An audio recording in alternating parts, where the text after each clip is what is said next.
Forgetting is a delightful essay of Robert Lynd.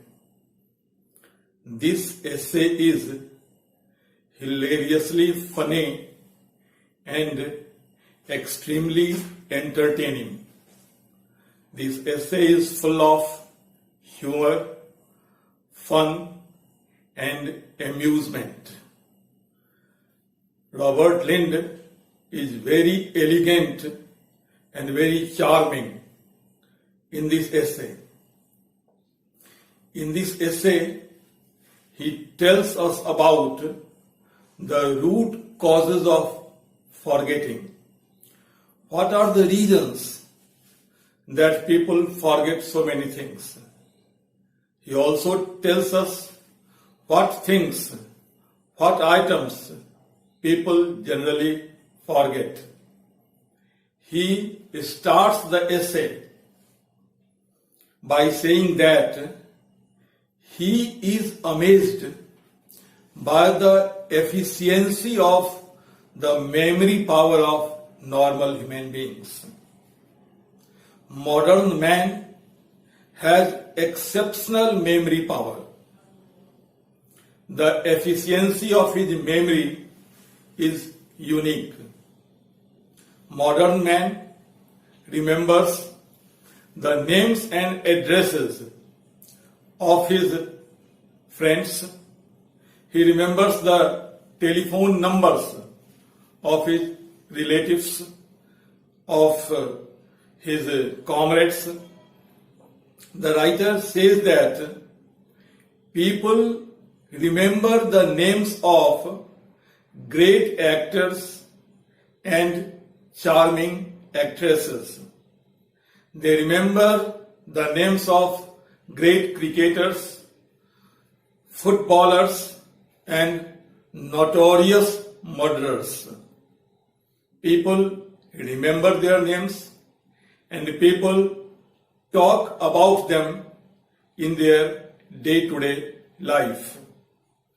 People remember all the uniforms, all the dresses that they have to wear. People want to be smart, they want to be good looking, they want to be impressive and charming. So they are very curious about their dressing. They have a very special sense of dressing.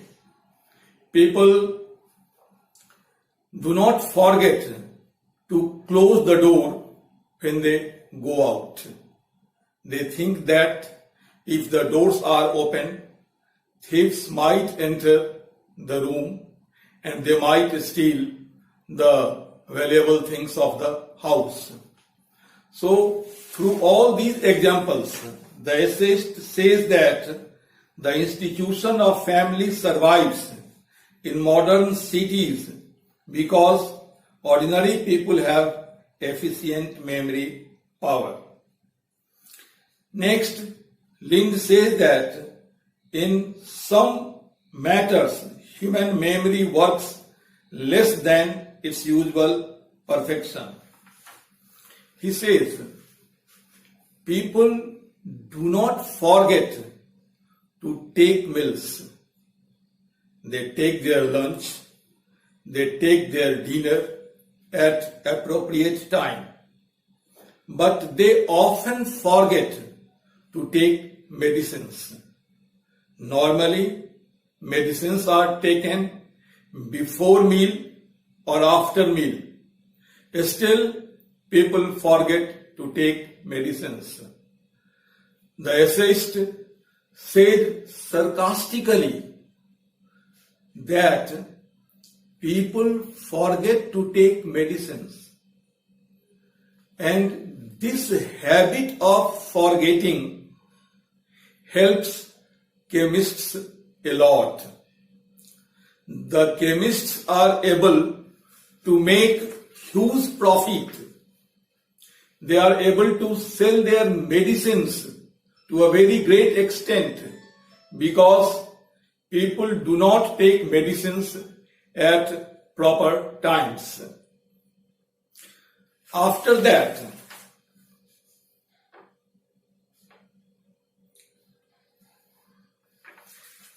he says that people forget to post the letters.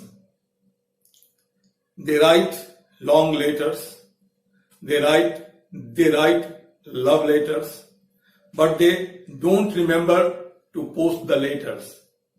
The writer himself says that if someone gives him a letter to post it, he keeps the letter in his pocket for a long time, but he does not post the letter. He says that wherever he goes, he often forgets his umbrellas, he often forgets his sticks. In his journey, when he goes outside of his city, the writer forgets his sticks, he forgets his umbrellas. When he says that he often forgets his sticks, I remember a humorous story from the book of Osho Rajneesh. A man becomes a great scholar. He becomes a philosopher. Every night, after taking meal, he goes for a walk. He walks for half an hour. He comes back to his room and he puts the stick in the corner of the room and he goes to sleep. And this is his daily routine. One day, the philosopher goes out, walks for an hour, he comes back to his bedroom and puts the stick on the bed, and he stands in the corner for the whole night. The whole night he has been confused. Who is the philosopher and who is the stick? This speaks of his forgetfulness. This speaks of his absent-mindedness.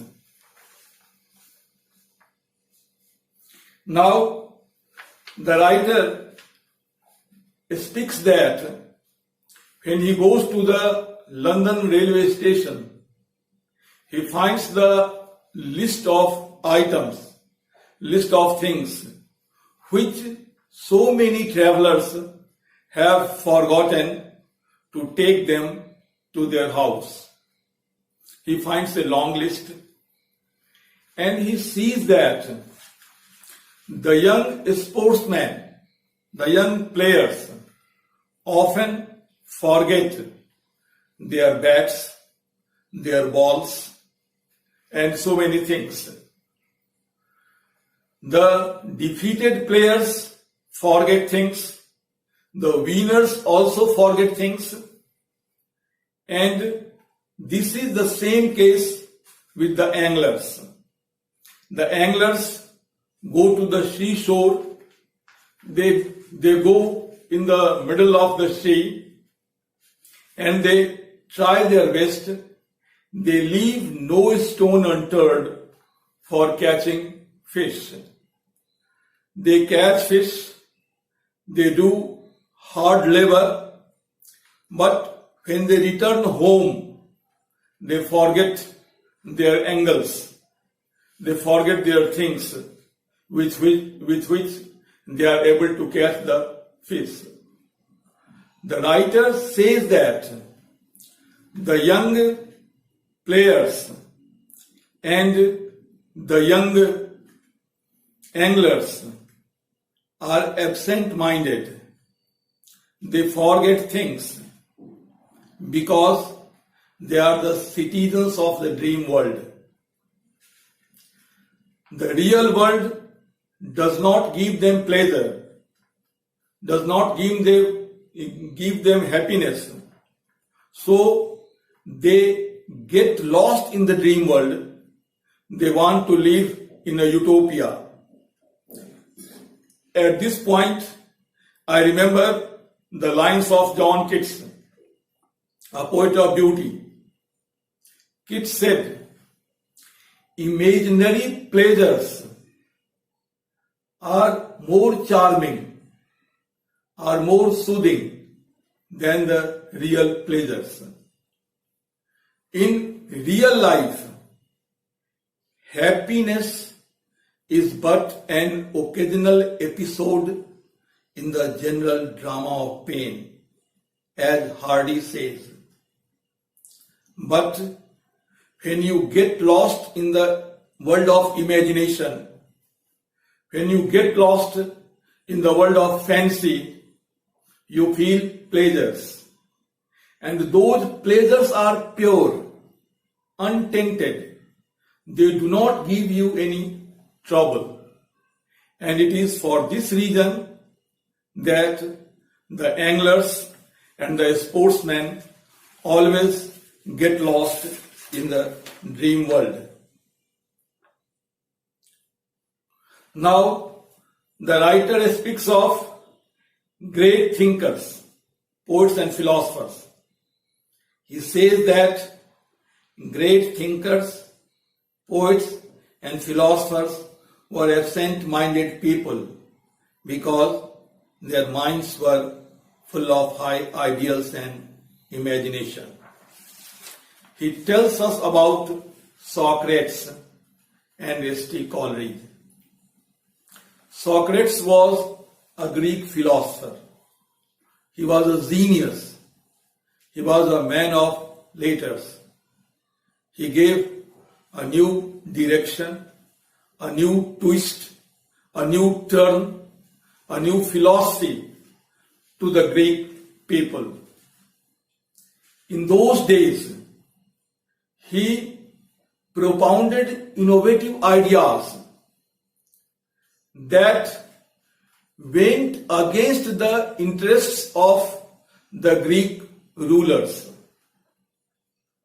The Greek rulers started hating him.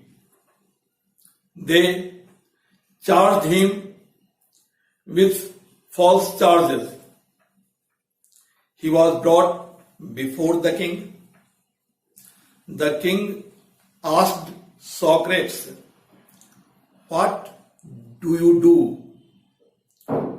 Socrates retorted, "I corrupt people. I teach the principles of truth. I teach innovative ideas. I inspire them to follow the footsteps of ideal people." And the authorities did not like his statement. Like Jesus Christ, he was crucified, he was poisoned to death.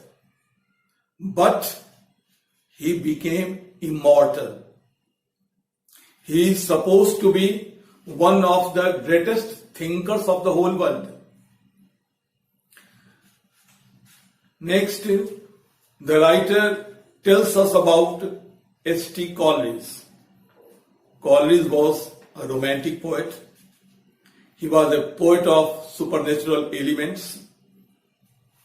He wrote very charming poems. The Rhyme of the Ancient Mariner, Kubla Khan, Christabel. I remember some lines of the Rhyme of the Ancient Mariner. He tells us of his loneliness.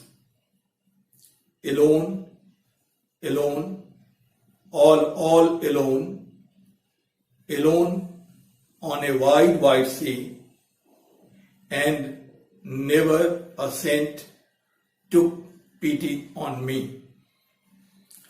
T.S. Eliot was an opium eater. He forgot so many things. He left some romantic poems unfinished.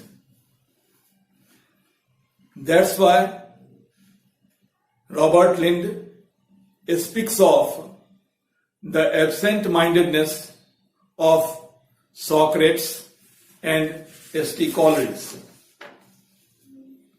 Now, in the previous paragraph, Lynd says that the great thinkers were absent-minded. And in the next paragraph, the essayist says that many great writers, poets, and music composers have amazingly good memory. Genius is 3 parts memory and 1 part industry, says Dr. Radhakrishnan. If anybody is a genius, if anybody has some exceptional talent, it simply means his memory power is very strong. He does not forget things. Billions and trillions of ideas remain in their minds, and then they are able to create immortal works of literature. They are able to create new inventions, new discoveries. So, it is due to a strong memory power. They are able to give something new, something special, something extraordinary to the people of the whole world. The essayist tells of the politicians also. He tells that the memory power of the politicians, of the statesmen, is very weak. They don't remember a large number of things. They go to meet people every day. They make big promises, but they forget to fulfill the promises. Promises are broken every day. They take decisions for the upliftment of the downtrodden sections of the society. They make plans for the welfare of the people, but those plans are not implemented. They speak a lot. They use bombastic words. They try to capture the attention of the masses. They try to be very impressive and very effective when they deliver speeches before the masses. But when they go out of the masses, when they go back to the pavilion, they forget everything. Robert Lynd says that if you read their biographies, if you read their autobiographies, you will find so many fictitious and false things. Their biography or their autobiography is never inspiring, is never educative, because they do not furnish correct information. So, and last, he says that till now, the world has not produced an ideal politician. It is a great commentary on the politics. Someone said sarcastically, patriotism is the last refuge of the scoundrels. It simply means good people, educated people, ideal people don't join politics. And that's why they do not create any ideal, they do not create any model for the common people.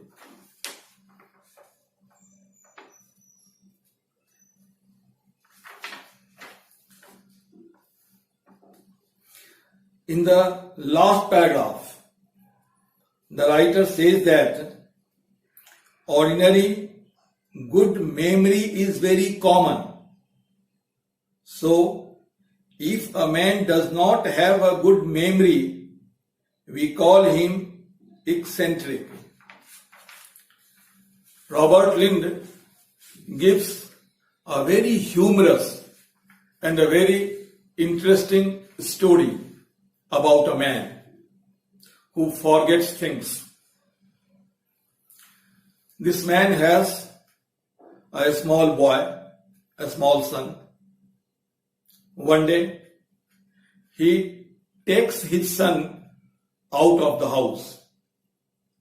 The little boy is sitting in a pram. The man takes him to some distance and he puts his child beside a road and goes into a bar. He thinks that after taking a glass of beer, I'll come back and I will take my son back to my house. He goes to the bar, no doubt. He is taking a glass of beer. In the meantime, his wife comes out of this house. She is going to buy something and she suddenly sees her son. The boy was sleeping in the pram. She was shocked. She was amazed. She could not believe the absent-mindedness of her husband. She wanted to teach a tough lesson to her husband. She took the boy back to her house. She was thinking that when her husband comes to the house, he will be extremely anxious.